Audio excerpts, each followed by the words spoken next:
ದಾಂಡೇಲಿಯಲ್ಲಿ ಬಿಡಾಡಿ ದನಕರುಗಳ ನಿಯಂತ್ರಣಕ್ಕೆ ತ್ವರಿತ ಕ್ರಮ ಕೈಗೊಳ್ಳಲು ಗೋರಕ್ಷಕರ ನಿಯೋಗದಿಂದ ದಾಂಡೇಲಿ ನಗರಸಭೆಗೆ ಆಗ್ರಹ.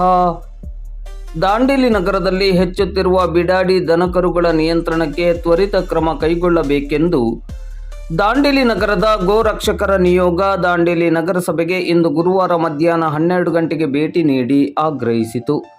ಗೋರಕ್ಷಕ ನಿಯೋಗದ ಪ್ರಮುಖರಾದ ವಾಸುದೇವ ಪ್ರಭು ಮತ್ತು ವಿಶ್ವ ಹಿಂದೂ ಪರಿಷತ್ ಅಧ್ಯಕ್ಷರಾದ ಶ್ರೀನಾಥ್ ಪಾಸಲ್ಕರ್ ಅವರ ನೇತೃತ್ವದಲ್ಲಿ ಭೇಟಿ ನೀಡಿದ ನಿಯೋಗ ನಗರಸಭೆಯ ವ್ಯವಸ್ಥಾಪಕರಾದ ಪರಶುರಾಮ್ ಶಿಂದೆ ಅವರಲ್ಲಿ ಬಿಡಾಡಿ ದನಕರುಗಳ ಸಂಖ್ಯೆ ವ್ಯಾಪಕವಾಗಿ ಹೆಚ್ಚಳವಾಗಿದೆ. ರಾತ್ರಿ ವೇಳೆಯಲ್ಲಿ ನಿರ್ಜನ ಪ್ರದೇಶದಲ್ಲಿ ಬಿಡಾಡಿ ಜಾನುವಾರುಗಳನ್ನು ವಾಹನದಲ್ಲಿ ತುಂಬಿಸಿಕೊಂಡು ಹೋಗುತ್ತಿರುವ ಬಗ್ಗೆ ಮಾಹಿತಿ ಲಭ್ಯವಾಗುತ್ತಿದೆ. ಇದು ಹಲವು ಅನುಮಾನಕ್ಕೆ ಕಾರಣವಾಗುತ್ತಿದೆ ಮತ್ತು ಧರ್ಮಗಳ ನಡುವೆ ಸಂಘರ್ಷಕ್ಕೂ ಕಾರಣವಾಗಬಹುದು. ಈ ನಿಟ್ಟಿನಲ್ಲಿ ಬಿಡಾಡಿ ದನಕರುಗಳನ್ನು ಕೂಡಲೇ ನಗರಸಭೆ, ಪಶುವೈದ್ಯ ಇಲಾಖೆ ಹಾಗೂ ಪೊಲೀಸ್ ಇಲಾಖೆಯ ಸಮ್ಮುಖದಲ್ಲಿ ಗೋಶಾಲೆಗೆ ರವಾನಿಸುವ ಕಾರ್ಯವನ್ನು ಮಾಡಬೇಕೆಂದು ಆಗ್ರಹಿಸಿದರು. ನಿಯೋಗದ ಮನವಿಗೆ ನಗರಸಭೆ ವ್ಯವಸ್ಥಾಪಕರಾದ ಪರಶುರಾಮ್ ಶಿಂದೆ ಅವರು ಪೌರಾಯುಕ್ತರು, ಜಿಲ್ಲಾಧಿಕಾರಿಗಳ ಕಚೇರಿಗೆ ಸಭೆಗೆ ಹೋಗಿರುತ್ತಾರೆ.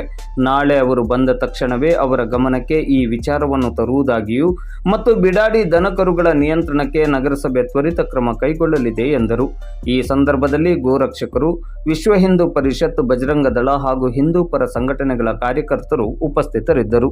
ಮತ್ತು ನೋಡ್ರಿ, ಇಲ್ಲಿ ಹಳೆ ಮುನ್ಸಿಪಾಲಿಟಿ ಗ್ರೌಂಡ್ ಒಳಗ ಒಂದು ಆಕಳನೋ ಎತ್ತೋ ಗೊತ್ತಿಲ್ಲ, ಒಟ್ಟಾರ ಒಂದು ಗೋವು ಕಟ್ಟಿಕೊಂಡು ಒಯ್ಯಾಕತ್ತಾರ ಮಂದಿ ಅಂತ ಹೇಳಿ ನಾನು ಅದಕ್ಕೆ ಕೂಡಲೇ ಪೊಲೀಸ್ ಸ್ಟೇಷನ್ಗೆ ಫೋನ್ ಮಾಡಿದೆ ಕಿರಣ್ ಪಾಟೀಲ್ ಅವರಿಗೆ.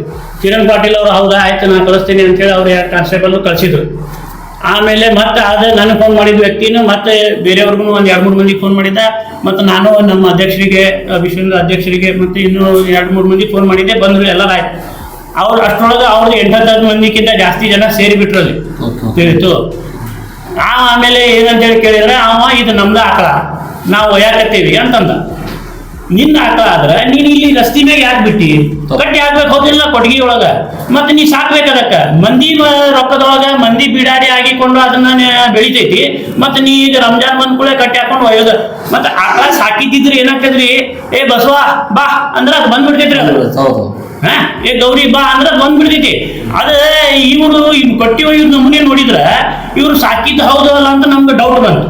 ಆದ್ರೂ ಆಮೇಲೆ ನಾವು ಅದು ಕಿವಿ ಮೇಲಿಂದ ಅದರದ್ದು ಐಡೆಂಟಿಫಿಕೇಶನ್ ತೋರಿಸಿದ, ಅದನ್ನ ಚೆಕ್ ಮಾಡಿ ನೋಡಿದ್ರೆ ಅವ್ನು ಹೌದಂತ ಆಯ್ತು. ಆದ್ರೆ ಇವ್ರು ಯಾಕೆ ಸಾಕ್ತಾರ ಏನು ನಮ್ಗೂ ಗೊತ್ತಿಲ್ಲ. ಗವರ್ಮೆಂಟ್ ಏನೋ ಒಂದು ಲೋನ್ ಕೊಡ್ತೈತಿ, ಮೇವು ಸಾಕಾಣಿಕೆ ಅಥವಾ ಏನು ಗೋ ಸಾಕಾಣಿಕೆಗೆ ಅಂತ ಎದಕ್ಕೇನೋ ಕೊಡ್ತೈತಿ, ಅದರ ಬೆನಿಫಿಟ್. ಆದ್ರೆ ಇವರು ಇಂಥ ಟೈಮ್ನಾಗ ರಾತ್ರಿ 12 ಗಂಟೆಗೆ ಈ ರೀತಿ 2 ಕಾಲು ಬಾಯಿ ಅದು ಇದು ಕಟ್ಟಿ ದರ ಹೇಳ್ಕೊಂಡು ಹೋಗುದು ಅಂತಂದ್ರ ಇದನ್ನ ಏನ್ ತೋರಿಸ್ತದ? ಇದು ಒಂದು ಇನ್ಸಿಡೆನ್ಸ್ ಸರ್. ಈಗ ನಮ್ದು ಬಿಡಾಡಿ ದನಗಳ ಬಹಳಷ್ಟೆಲ್ಲ ಇನ್ಸಿಡೆನ್ಸ್ ನೀವು ನೋಡ್ತಿರ್ಬೋದು. ನಾವು ಮಾಧ್ಯಮದಲ್ಲೆಲ್ಲ ಬರ್ತಾ ಇದಾವ. ಎಷ್ಟೋ ಆಕಳ ಗಟ್ರೊಳಗೆ ಬೀಳ್ತಾವು, ಎಷ್ಟೋ ಆಕಳಗೆ ಯಾರೋ ಗಾಡಿ ಹೊಡ್ಕೊಂಡು ಹೋಗ್ತಾನು, ಎಷ್ಟೋ ಆಕಳ ಯಾರೋ ಹೊಡೆದಿರ್ತಾರೆ ಚಾಕುಲಿನೋ ಅಥವಾ ಕಲ್ಲಿಂದೋ, ಅವೆಲ್ಲ ಡ್ಯಾಮೇಜ್ ಆಗಿ ಬಿದ್ದಿರ್ತಾವ. ಅದೆಲ್ಲ ನಾವು ಗೋ ಸೇವಾ ಪ್ರಮುಖರು ಮತ್ತು ವಿಶ್ವ ಹಿಂದೂ ಬಜರಂಗ ಕಾರ್ಯಕರ್ತರು ಸೇರಿ ಅದಕ್ಕೆ ಟ್ರೀಟ್ಮೆಂಟ್ ಮಾಡಿ ವೆಟರ್ನರಿ ಡಾಕ್ಟರ್ಗೆ ಹಿಡ್ಕೊಂಡು ಎಲ್ಲ ಮಾಡ್ತಾ ಇದ್ದೀವಿ.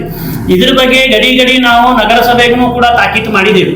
ನೀವು ಹಿಂದೆ ಏನ್ ಮಾಡಿದ್ರಿ, ಪವಾರ್ ಸಾಹೇಬ್ರು ಇದ್ದಾವಾಗ ಒಂದು ಬೈಕ್ನಾಗೆ ಬೆಳಿಗ್ಗೆ ಕಚರಾ ಗಾಡಿ ಒಳಗೆ ಅನೌನ್ಸ್ಮೆಂಟ್ ಮಾಡಿಸಿದ್ರಿ. ಮತ್ತೆ ಯಾರು ಬಿಡಾಡಿ ಆಕಳಗಳಿದ್ರೆ ಅದನ್ನ ನೀವು ಕಟ್ಟಿ ಹಾಕತಕ್ಕದ್ದು, ಇಲ್ಲದೆ ಇದ್ರೆ ನಾವು 1 ತಿಂಗಳ ಸಮಯ ಕೊಡ್ತೇವೆ, ಆಮೇಲೆ ಅದನ್ನು ನಾವು ಗೋಶಾಲೆಗೆ ಸಾಗಿಸ್ತೇವೆ, ಹಾಗೆ ಹೀಗೆ ಅಂತ ಹೇಳಿದ್ರಿ. ಏನು ಮಾಡಿದ್ರಿ? ಏನಾರು ಮಾಡಿದ್ರೇನು? ಒಂದಿನ 2 ಆಕಳ ಸಾಕ್ಸಿದ್ರಿ. ಅದು ವೆಟರ್ನರಿ ಡಾಕ್ಟರ್ ಪರ್ಮಿಷನ್ ತಗೊಂಡಿಲ್ಲ ಅಂತ ಅದು ನಮ್ಗೆ ಹೇಳಿದ್ರು ಅವರು. ತಿಳಿತು, ಹಂಗ ಮಾಡ್ಲಿಕ್ಕೆ ಬರುವುದಿಲ್ಲ.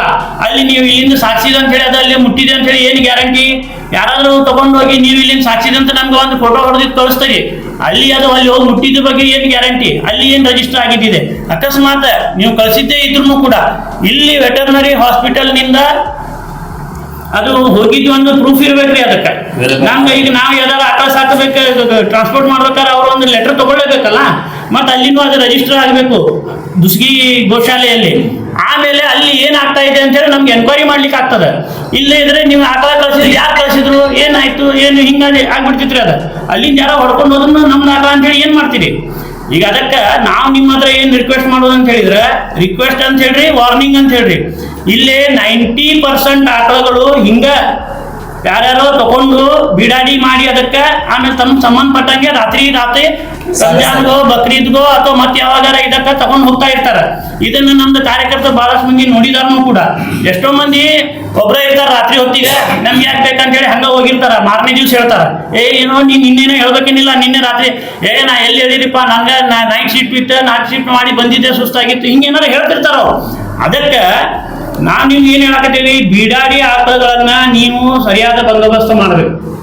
ಮತ್ತೆ ಈ ಬೀಡಾಡಿ ಆಕಳ ಯಾವುದೇ ಇರಲಿ, ಅದ ಒಂದು ಯಾರದಂತೇಳಿ ಅದರ ಐಡೆಂಟಿಫಿಕೇಶನ್ ಇಲ್ಲ ಅಂದ್ರೆ ನೀವು ಮುನ್ಸಿಪಾಲ್ಟಿದ ಅಂತ ಹೇಳಿ ಅದರ ಐಡೆಂಟಿಫಿಕೇಶನ್ ಹಾಕಿಸ್ಬೇಕು. ಅದಕ್ಕೆ ಏನಾದ್ರು ಮಾಡ್ಬೇಕು ನೀವು. ಇಲ್ಲ ನೀವು ದುಸ್ಗಿ ಗೋಶಾಲೆಗೆ ಎಲ್ಲ ಸಾಗಿಸ್ಬೇಕು. ಈಗಾಗಲೇ ನೋಡ್ರಿ, ನೀವು ಮೊನ್ನೆ ನಿಮ್ದು ಇದು ಏನು ಮಿಗದೆ ಬಜೆಟ್ ನೀವು ಮಂಡನೆ ಮಾಡಿದ್ರಿ. 20 ಲಕ್ಷ ರೂಪಾಯಿ ಖಾಲಿ ನಾಯಿಗಳ ಶಸ್ತ್ರಚಿಕಿತ್ಸೆ ಶಸ್ತ್ರಹರಣ ಮಾಡ್ಲಿಕ್ಕೆ 20 ಲಕ್ಷ ರೂಪಾಯಿ ಮೀಸಲಾಗಿಟ್ರಿ ನೀವು. ಆಕಳ ಸಲುವಾಗಿ ಏನ್ ಮಾಡಿಟ್ಟಿರಿ ನೀವು? ಈಗ 21 ಲಕ್ಷ ರೂಪಾಯಿ ಮಿಗತೆ ಬಜೆಟ್ ತೋರಿಸಿದ್ರಿಲ್ಲ ನೀವು. 21 ಲಕ್ಷ ರೂಪಾಯಿ ಮಿಗತೆ ಬಜೆಟ್ ಅನ್ನ ಅದು ಆಕಳ ಸಾಗಾಣಿಕೆ, ಗೋಶಾಲೆಗೆ ಸಾಗಾಣಿಕೆ ಮಾಡುದು ಅಥವಾ ಇಲ್ಲೇ ಕೊಂಡವಾಡದಾಗ ಹಾಕಿ ಅದಕ್ಕೆ ಸಾಕುದಕ್ಕೆ ಮೀಸಲಾಗಿಟ್ರಲ್ಲ 21 ಲಕ್ಷ ರೂಪಾಯಿ. ಅದನ್ನು ಮೀಸಲಾಗಿ ಹಂಗೆ 21 ಲಕ್ಷ ರೂಪಾಯಿ ಇಟ್ಟೇನ್ ಮಾಡ್ತೀರಿ? ಆಕಳಿಗೆ ಏನ್ ಕಿಮ್ಮತ್ತಿಲ್ಲ. ಪ್ರಾಣಿ ದಯಾ ಸಂಘದವರು ಹೇಳ್ತಾರ ಅಂತೇಳಿ ನೀವು ಆ ನಾಯಿಗೆ ಹೊಡಿಯೋದಿಲ್ಲ ಅಂತೀರಿ. ಆಕಳ ಏನು ಪ್ರಾಣಿ ಅಲ್ಲ? ಮತ್ತೆ ಆಕಳಿಗೆ ಹೊಡೆದ್ರು ನಡೀತೈತಿ, ನಾಯಿಗಳಿಗೆ ಹೊಡೆದ್ರು ಮಾತ್ರ ಪ್ರಾಣಿ ದಯಾ ಸಂಘ. ಅದ್ರ ಸಲುವಾಗಿ ನಾವೇನು ನೀವು ಆ ನಾಯಿಗೆ ಹೊಡಿ ಅಂತ ನಾವು ಹೇಳುದಿಲ್ಲ. ಆದ್ರೆ ಶಾಲೆಗೆ ಹೋಗೋ ಮಕ್ಕಳಿಗೆ ಮತ್ತೆ ಯಾರ್ಯಾರೋ ಪಾಪ ಎಲ್ಲೆಲ್ಲಿ ಹೋಗ್ತಾರ ಲೇಡೀಸ್ರು, ಬೆಳಿಗ್ಗೆ ನಸಕ್ನಾಗೆ ಕೆಲ್ಸಕ್ಕೆ ಹೋಗ್ತಾ ಇರ್ತಾರೋ, ಮನೆ ಕೆಲ್ಸಕ್ಕೆ ಹೋಗುವಂತ ಲೇಡೀಸ್ರು ಇದಾರ, ಅಂತವ್ರಿಗೆಲ್ಲ ನಾಯಿ ಬಹು ಅಂತೇಳಿ ಅಲ್ಲಿ ಕಚ್ಚಿತೈತ್ರಿ. ಅದಕ್ಕೆ ಅವಾಗ ಯಾರು ಜವಾಬ್ದಾರಿ? ಅದಕ್ಕೆ ಬಿಡಾಡಿ ನಾಯಿಗಳು ಅವ. ಮತ್ತೆ ಒಂದು ಬಿಡಾಡಿ ನಾಯಿ ಬದಲಿ ಸಾಕ ಎಲ್ಲ ನಾಯಿಗಳು ಬಗಳಕ್ಕೆ ಶುರು ಮಾಡಿಬಿಡ್ತಾವ, ಎಲ್ಲರೂ ಒಂದಾಗ್ಬಿಡ್ತಾವ. ಅವು ಪಾಪ ಒಂದ ಮಗುನು ಅಥವಾ ಒಂದ ಹೆಣ್ಮಗಳು ಇದ್ರೆ ಒಂದು ಗಂಡಸರಾದ್ರೂ ಕೂಡ 10 ನಾಯಿಗಳು ಬಂದ್ರೆ ಏನ್ ಮಾಡ್ಬೇಕ್ರಿ ಅವು? ಅದೇ ಸಲುವಾಗಿ ನೀವು ನಾಯಿಗಳ ಶಸ್ತ್ರಹರಣ ಮಾಡಿದ್ರಿ, ಅದೆಲ್ಲ ನಾವು ಒಪ್ಕೊಂಡೆ. ಆಕಳದನ್ನ ಈಗ ನೋಡ್ರಿ, ನಿನ್ನೆ ರಾತ್ರಿ ಒಂದು ಆಕಳ ಒಬ್ರು ಬೈಕ್ನಿಂದ ಹೊಡೆದು ಹೋಗ್ಬಿಟ್ರ ತಿಳಿತು. ಅಥವಾ ಕಪ್ಪು ಆಕಳ ಒಂದೊಂದ್ಸಲ ಕಾಣೋದಿಲ್ಲ, ಇವ್ರ ಆಕಳನ ಮಧ್ಯೆ ಬಂದು ಇವ್ರಿಗೂ ಹೊಡೆದಿರ್ತೈತಿ, ಇವ್ರು ಬಿದ್ದಿರ್ತಾರ, ಇವ್ರಿಗೂ ಡ್ಯಾಮೇಜ್ ಆಗಿರ್ತೈತಿ, ಇಲ್ಲ ಅಂತ ಹೇಳುದಿಲ್ಲ. ಇದಕ್ಕೆ ಏನು ವ್ಯವಸ್ಥೆ ನಿಮ್ದು? ಮುನ್ಸಿಪಾಲ್ಟಿ ಅವ್ರಿಗೆ ಜವಾಬ್ದಾರಿನೋ ಇದು? ಇನ್ನು ಯಾರಿಗೆ ಜವಾಬ್ದಾರಿ? ಆ ಪೊಲೀಸ್ ಡಿಪಾರ್ಟ್ಮೆಂಟ್ ನಮ್ಗೆ ಸಾಕಾಗೈತ್ರಿಪ್ಪ, ನೀವು ಮುನ್ಸಿಪಾಲ್ಟಿಗೆ ಹೇಳ್ರಿ ಅಂತ ಹೇಳ್ತಾರ ಅವರು. वेटरनरी हमारा वो जिम्मेदारी नहीं, तुम म्यूनसिपालिटी बोलो, हम होना तो उन्हें शिफ्ट करने का है तो सर्टिफाई करके देंगे ಅಂತ ಹೇಳ್ತಾರ ಅವರು. ಈಗ ಅದ್ರ ಮುಂದೆ ಏನು ಈಗ ಹೆಂಗಿದೆ ಸೊಲ್ಯೂಷನ್ ಏನು ಹೇಳ್ರಿ ನಮ್ಗೆ? ಯಾಕಂದ್ರೆ ಹಗಲೆಲ್ಲ ನಮ್ದು ಕೆಲಸ ದಂಧೆ ಬಿಟ್ಕೊಂಡು ನಿಮ್ ಕಡೆ ಬಂದು ಹೇಳ್ತಾ ಕುಂದ್ರಲಿಕ್ಕೆ ನಮ್ಗೆ ಬೇರೆ ಆಗೋದಿಲ್ಲ. ಈಗ ಇದರ ಪ್ರತಿ ವರ್ಷ ನಿಮ್ಗೆ ಗೊತ್ತಿರ್ಬೇಕು, ಹಿಂದಿನ ಸಲ ಬಕ್ರೀದ್ ಟೈಮ್ನಲ್ಲಿ ಅಲ್ಲಿ 32 ಆಕಳನೋ 38 ಆಕಳ ರಂಜಾನ್ ಟೈಮ್ನಾಗ ಏನದು ಇಲ್ಲ ಬಕ್ರೀದ್ ಟೈಮ್ನಾಗ ಅಲ್ಲೈಡ್ ಕಡೆ ಹಿಡಿಸ್ಕೊಟ್ಟಿದ್ವಿ ನಾವು. ಕೇಳಿದ್ರೆ ಇಲ್ಲ ನಮ್ಮ ಆಕಳ ಇಲ್ಲ, ಏನಿಲ್ಲ, ಇಲ್ಲ ಖಾಲಿ ಎಲ್ಲ 1 ಆಕಳ 2 ಆಕಳ ಏನೇನು ಹಾಕತ್ತಿದ್ರು ಅವರು. ಆಮೇಲೆ ನೋಡಿದ್ರೆ ಅಲ್ಲಿ 32 ಆಕಳ ಇದ್ದು, ಮತ್ತೆ 6 ಕರುಗಳಿದ್ದು ಅದ್ರಾಗ ತಿಳಿತು. ಇಲ್ಲಿ ಶಾಂತಿ ಸಭೆ ಒಂದು ಮಾತಾಡ್ತಾರ, ಅಲ್ಲಿ ಮಾಡೋದು ಒಂದು ಮಾಡ್ತಾರ ಅವರು. ಮತ್ತೆ ಇದಕ್ಕೆ ಜವಾಬ್ದಾರಿ ಯಾರು ಇದಕ್ಕೆ? ಆಮೇಲೆ ಮತ್ತೆ ನಾವು ಇನ್ನೊಂದ್ಸಲ ಹಂಗೆ ಆಯ್ತು, ಕಸಾಯಿಖಾನೆಗೆ ಹೋಗುದು 7 ಆಕಳಗಳನ್ನ ನಾವು ಹಿಡಿದು ಕೊಟ್ಟಿದ್ವಿ, ಕೊಂಡವಾಳದಾಗ ಹಾಕಿ ಅದಕ್ಕೆ ಸಾಕಾಕತ್ತಿ ನಾವು ಸಾಕಿವಿ. 7-8 ದಿವಸ ನಾವು ಹುಲ್ಲು ಹಾಕಿ ತರಕಾರಿ ತಂದು ಹಾಕಿ ಎಲ್ಲ ನಾವು ಸಾಕಿವಿ. ಅವ್ರು ನೋಡಿದ್ರೆ ಮತ್ತೆ ಬೆಳಿಗ್ಗೆ ಮತ್ತೊಂದು ದಿವಸ ತಗೊಂಡ್ಬರ್ಬೇಕಾದ್ರೆ ಇಲ್ಲಿ 7ನೇ ದಿವಸಕ್ಕೆ ಇಲ್ಲ. ಅದು ಕೇಳಿದ್ರೆ ಮುನ್ಸಿಪಾಲ್ಟಿ ಒಳಗೇನೋ APMC ಲೆಟರ್ ತೋರಿಸಿ ದಂಡ ತುಂಬಿ ಹೋಗಿಬಿಟ್ಟಾರ ಅಂತ ಹೇಳಿದ್ರು. ನೀವು ಬಿಡ್ಬೇಕಾದ್ರೆ ಒಂದು ಮಾತು ನಮ್ಗೆ ಕೇಳ್ಬೇಕಲ್ಲ, ಅದ್ರ ಚಾಕ್ರಿ ಯಾರು ಮಾಡಾಕತ್ತಾರ ಅಲ್ಲಿ? ದಿವಸ ಅದಕ್ಕೆ ನೀರು ಕುಡಿಸೋದು, ಅದಕ್ಕೆ ಮೇವು ಹಾಕೋದು ಕೆಲಸ ನಾವು ಮಾಡಾಕತ್ತೀವಿ. ನಮ್ಗೆ ಗೊತ್ತಿಲ್ಲದೆ ನಾವು ಮೇವು ತಗೊಂಡ್ ಬಂದಿವಿ, ಅಲ್ಲಿ ಆಕಳ ಇಲ್ಲ, ಗಾಯಬ. ಆಮೇಲೆ ನಮ್ಗೆ ಗೊತ್ತಾಯ್ತು ಮುನ್ಸಿಪಾಲ್ಟಿಯಲ್ಲಿ 5,000 ರೂಪಾಯಿ ದಂಡ ತುಂಬಿಕೊಂಡು ಅವ್ರು ತಗೊಂಡ್ ಹೋದ್ರು ಅಂತ ಹೇಳಿ. ಅದೇ ಹೆಂಗದ? ಇದಕ್ಕೆ ಏನಾದ್ರು ಒಂದು ವ್ಯವಸ್ಥೆ ಮಾಡ್ಬೇಕು. ಇದಕ್ಕೆ ಟಾಸ್ಕ್ ಫೋರ್ಸ್ ಒಂದು ಮಾಡ್ರಿ. ಇಲ್ಲಿ ಆಕಳಕ್ಕೆ ಸಂಬಂಧಪಟ್ಟಂತ ಕಾರ್ಯಕರ್ತರು ಯಾರಿದ್ದಾರೆ ಅವ್ರದ್ದು, ಮತ್ತೆ ನಿಮ್ದು ಕಮಿಷನರು ಅಥವಾ ಮ್ಯಾನೇಜರು ಅಥವಾ ಸ್ಯಾನಿಟರಿ ಡಿಪಾರ್ಟ್ಮೆಂಟ್ ಇನ್ಚಾರ್ಜ್ ಯಾರು ನೋಡಿ ಅವರನ್ನ ಸೇರಿಸಿ ಒಂದು ಟಾಸ್ಕ್ ಫೋರ್ಸ್ ಮಾಡಿ ಇಂಥ ಸಂದರ್ಭದಲ್ಲಿ ನಾವು ಏನು ಮಾಡಬೇಕು ಅಂತದೇನಾದ್ರೂ ಒಂದು ವಿಚಾರ ಮಾಡ್ರಿ. ಯಾಕಂತ ಹೇಳಿದ್ರೆ ಸುಮ್ಮನೆ ನೀವು ಡೊಂಬರಾಟದಂಗೆ ನಾವು ಬರ್ತಾ ಇರೋದು, ಏನೋ ಹೇಳೋದು, ನೀವು ಹ್ಞೂ ಅನ್ನೋದು, ಆಮೇಲೆ ಮತ್ತೆ ಒಂದು ಅನೌನ್ಸ್ಮೆಂಟ್ ಮಾಡಿದಂಗೆ ಮಾಡೋದು, ನಾಟಕ ಮಾಡ್ಕೊಂತ ಹಿಂಗ ನಡೀತಾ ಎಷ್ಟು ದಿವಸ ನಡೆಯವ್ರಿ?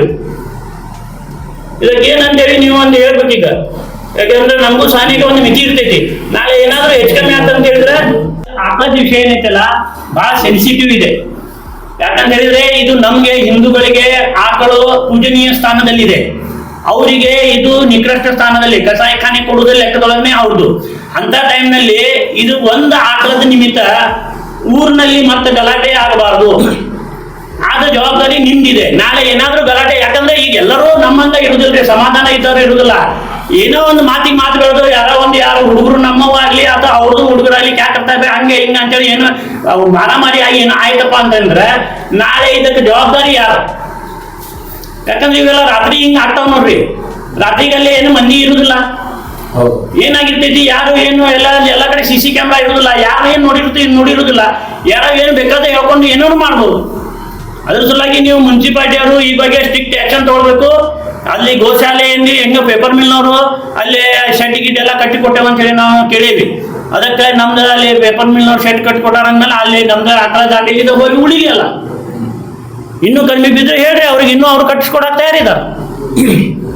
ಈಗ 15 ದಿವಸ ಸರ್ ನೀವು ಕೆಲಸ ಮಾಡಿಲ್ಲ ಅಂದ್ರೆ ಎಲ್ಲ ತಿಂತು ಅಲ್ಲ. 15 ದಿವಸ ಅಲ್ಲ, ಈ ರಂಜಾನ್ ಮುಗಿಯೋದ್ರೊಳಗೆ ಇಲ್ಲಾರ ರಂಜಾನ್ ಅರ್ಧಿ ಆಗ್ತಾವಲ್ಲಿ. ಸರ್ ಏನಿದೆ, ನೂರಾರು ಬಿಡಾಡಿ ದನಗಳು, ನೂರಾರು ಇಲ್ಲ ಅಲ್ಲಿ 25% ಅಷ್ಟೇ ಸಾಕಿದ ಮಾಲಕರು ಗೋಗಳಿದಾವ. ಗೋಗಳು ಹೆಂಗಿರ್ತಾವ ಅಂದ್ರೆ ಸಾಯಂಕಾಲ ನಾವು ಗೋ ಸಾಕೇವಿ, ಸಾಯಂಕಾಲ ತಂದನ ಮನೆಗೆ ಹೋಗ್ತಾವ. ಅಕಸ್ಮಾತ್ 2 ದಿವಸ ಹೋಗಿಲ್ಲ ಅಂದ್ರೆ ಅವ್ರು ಬರ್ತಾರೆ. ಯಾವಾಗ ಅನಾರೋಗ್ಯ ಇರ್ತದ ಅವಾಗ ಗೋಗಳು ಮನೆಗೆ ಹೋಗುದಿಲ್ಲ, ರೋಡಲ್ಲಿ ಇರ್ತಾವೆ. ಇಲ್ಲಿಂದ ಪರಿಸ್ಥಿತಿ ಹೆಂಗೈತಿ ಅಂತ ಹೇಳಿದ್ರೆ 90% ಈ ದನಕರುಗಳು ಮಾಲಕರೇ ಇಲ್ಲ. ಇದು ಯಾವುದೋ ಬೇರೆ ಉದ್ದೇಶಕ್ಕೆ ತಂದಂಗಿದೆ. ಈಗ ನೋಡ್ರಿ, ಮಾರ್ಕೆಟ್ ಏರಿಯಾದಲ್ಲಿ ಇರ್ತದ, ಬಸ್ ಸ್ಟ್ಯಾಂಡ್ ಕಡೆ ಇರ್ತದ, ಅಲ್ಲಿ ಹೋಗು ಜನರಿಗೆ ಬಡ್ಕೊಂಡು ಇರ್ತದ. ಅದು ದಷ್ಟ ಪುಷ್ಟ ಇವತ್ತಿದ್ದ ಹಸುಕರು ಮತ್ತೆ ನಾಳೆ ಚೇಂಜ್ ಆಗಿರ್ತಾವ, ಬೇರೆ ಬೇರೆನೇ ಬರ್ತದ. ಆ ರೋಡ್ ಮೇಲೆ ಯಾಕೆ ಗಲಾಟೆ ಆಗ್ತದೆ? ಒಂದು ಹೊಸಾದ್ ಬಂದ ಮೇಲೆ ಅದು ಗಲಾಟೆ ಆಗ್ತದೆ. ನಿನ್ನೆ ಪ್ಯಾಕೇಜ್ ಮುಂದ್ಗಡೆ ಕೊಂಕಣಿಯವ್ರ ಅಂಗಡಿ ಉದ್ಘಾಟನೆ, ಅಲ್ಲೇ ಬುರ್ಕ ಹಾಕೊಂಡು ಒಬ್ಬರು ಹೆಣ್ಮಗಳು ಬೈಕ್ ಮೇಲೆ ಹೋಗ್ತಾ ಇದ್ದಾರೆ, ಬಂದು ಆಕಳ ಹೊಡಿತದು. ಅದ್ ನೋಡಿದ್ರೆ ನಿನ್ನೆ ಫಸ್ಟ್ ಟೈಮ್ ನೋಡ್ತಾ ಇದ್ದೇವೆ ನಾವು. ನೀನು ಉದ್ಘಾಟನೆ ಟೈಮ್ದಾಗ ಹೊಡೆದಿದ್ದೆ ಅದು ಫಸ್ಟ್ ಟೈಮ್. ಎಲ್ಲಿಂದ ಬಂತು ಸಡನ್ ಆಗಿ, ಯಾರು ಸಾಕಿದ್ರು? ಇದು ಪ್ರಶ್ನೆ ಉದ್ಭವ ಆಗ್ತದೆ. ನಾವು ನಗರಸಭೆಯವ್ರಿಗೆ ಏನು ಹೇಳೋದು, ಅದಕ್ಕೆ ಏನು ID ಕಾರ್ಡ್ ಇದೆ ಅಲ್ಲ, ನೀವು 24 hours ಅಲ್ಲಿ ನೀವು ಏನು ಕಸ ವಿಲೇವಾರಿ ಮಾಡ್ತೀರಿ ಆ ಗಾಡಿಯಲ್ಲಿ ಪ್ರಚಾರ ಮಾಡಿ 24 hours ಅಲ್ಲಿ ಅವ್ರು ಹಾಕಬೇಕು. ಒಂದು ಇಲ್ಲ ಅಂದ್ರೆ ಎಲ್ಲ ಆಕಳಗಳನ್ನ ನಗರಸಭೆ ಅಂಡರ್ ತಗೋಬೇಕು, ಅದನ್ನ ನೀವು ಸರಿಯಾದ ಜಾಗಕ್ಕೆ ಮುಟ್ಟಿಸ್ಬೇಕು. ಈಗ ಪರಿಸ್ಥಿತಿ ಹೆಂಗಿದೆ ಅಂದ್ರೆ ಈ 8-10 ದಿವಸ ಅಂತೂ ಬಹಳಷ್ಟು ಸಮಸ್ಯೆಗಳು ಉದ್ಭವ ಆಗ್ತದೆ. ನಿಮ್ಗೆ ಗೊತ್ತಿದೆ, ಪ್ರತಿದಿನ ನಮ್ಮ ಕಾರ್ಯಕರ್ತರು ರಾತ್ರಿ ರೌಂಡ್ ಹಾಕ್ತಾನೆ ಇದ್ದಾರೆ. ಮತ್ತೆ ಕೆಲವಷ್ಟು ಗಾಡಿ ಮಾಲಕರು, ಟಾಟಾ ಎಸ್, ಟ್ರಕ್, ಟೆಂಪೋ, ಇವರಂತೂ ರೆಡಿನೇ ರಾತ್ರಿ ರೋಡ್ ಮೇಲೆ ಅಡ್ಡಾಡ್ತಾ ಇರ್ತಾರೆ. ಯಾಕೆ ಆಕಳಕ್ಕೆ ಅಡ್ಡಾಡ್ತಾ ಇದಾರೋ ಯಾರಿಗೂ ಗೊತ್ತಿಲ್ಲ. ಸಪೋಸ್ ಅಂತ ವಿಷಯ ಬಂದ್ರೆ 2 ಧರ್ಮಗಳ ನಡುವೆ ಗಲಾಟೆ ಆಗ್ತದೆ. ಅದಕ್ಕೆ ನೀವು ಹೊಣೆ ಯಾರಾಗ್ತಾರೆ? ಸಂಬಂಧಪಟ್ಟ ಅಧಿಕಾರಿಗಳು. ಅದಕ್ಕಿಂತ ಮುಂಚೆ ನೀವು ಒಂದು ಒಳ್ಳೆ ಉದ್ದೇಶದಿಂದ ಇದಕ್ಕೊಂದು ಕರೆಕ್ಟಾದ ವಿಚಾರ ಮಾಡಿಕೊಂಡು ಚರ್ಚೆ ಮಾಡಿ ಅದಕ್ಕೆ ಸಂಬಂಧ ಯಾರು ಪಟ್ಟಿದ್ದಾರೆ ನೋಡ್ಕೊಂಡು ಒಂದು ಒಳ್ಳೆ ರೀತಿ ಇದನ್ನು ಬಗೆಹರಿಸ್ಕೊಡ್ಬೇಕು ನೀವು. ₹5 ಕೊಡ್ತಾರಲ್ಲ, ನಮ್ದು 4 ಆಕಳ ಇದೆ, ಬೆಳಗ್ಗೆ ಸಾಯಂಕಾಲ ಬರ್ತದೆ. ಇವ್ರು 5 ಕೊಟ್ಟು 4 ತಿಂಗಳ ಆಯ್ತು, ಅವ್ರು ಚುಚ್ಚಿಗೆ ಕಳೆದ್ರಲ್ಲ ಬರೋಂಗಿಲ್ಲ. ನಮ್ಗೆ ಇವತ್ತು ಟೈಮ್ ಇಲ್ಲ, ನಾಳೆ ಟೈಮ್ ಇಲ್ಲ, ಏನಾದ್ರು ಚಿಕಿತ್ಸೆ ಬರ್ತಾರೆ, ಅವ್ರಿಗೆ ಏನ್ ಚಿಲ್ಲರ್ ಸಿಕ್ಕಿದ್ರೆ ಓಡ್ ಬರ್ತಾರೆ. ಇದಕ್ ಮಾತ್ರ ಬರ್ಲಿಕ್ಕೆ ಟೈಮ್ ಬರೋಲ್ಲ. ಮೇಡಮ್ ಅವ್ರ ಹತ್ರ ಮಾತಾಡಾಯ್ತು, 5 ಬಂದ್ ಮಾಡೋಗಿ ಪೇಪರ್ದಲ್ಲಿ ಬಹಳಷ್ಟು ಬರ್ಲಿಕ್ಕೆ ನಮ್ಗೆ ಆ ಟೈಮ್ ಇಲ್ಲ, ಈ ಟೈಮ್ ಇಲ್ಲ ಅಂತ. ಈಗ ಹಿಂಗ ಸೀದಾ ಅಲ್ಲಿ ಹೋಗೋದು ಸರ್, ಹಾಕುವಂಗೆ ವ್ಯವಸ್ಥೆ ಮಾಡಿ, ಯಾವ್ದು ID ಪ್ರೂಫ್ ಇಲ್ಲ ಅದಕ್ಕೆ ಸರಿಯಾದ ಸ್ಥಳಕ್ಕೆ ಅದಕ್ಕೆ ಟ್ರಾನ್ಸ್ಪೋರ್ಟೇಷನ್ ಮಾಡಿ.